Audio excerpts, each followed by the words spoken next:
আলহামদুলিল্লাহ নাহমাদুহু ওয়া নুসাল্লি আলা রাসূলিহিল কারীম আম্মা বাদ।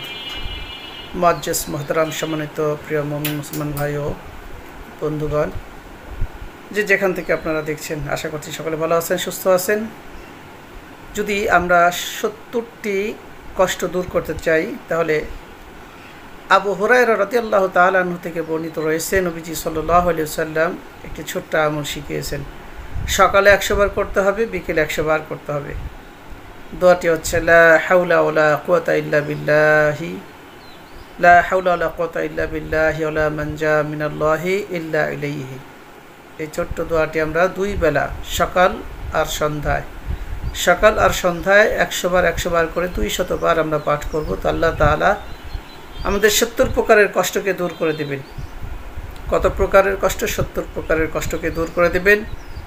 এর মধ্যে আল্লাহ তাআলা সবচাইতে ছোট যেই কষ্টটা দূর করবেন, সেটি হচ্ছে টাকার যে প্রয়োজনটা, এই প্রয়োজন যখন যতটুকু প্রয়োজন আল্লাহ তাআলা তখন ততটুকুই আপনাকে জোগাড় করে দেবেন। এজন্য চাই ৪০ দিনের আমল, অথবা ২৪০ দিন, অর্থাৎ ৮০ দিন, অথবা ১২০ দিন, এভাবে লাগাতার যখন আমল করব, তো আল্লাহ তাআলা আমাদের সমস্ত জরুরতকে, প্রয়োজনকে আল্লাহ তাআলা গায়বীভাবে পূরণ করে দেবেন। এটা যদি আমরা বিশ্বাস করি তাহলে ঈমান দ্বারা, যদি বিশ্বাস না করি তাহলে কি বলেন?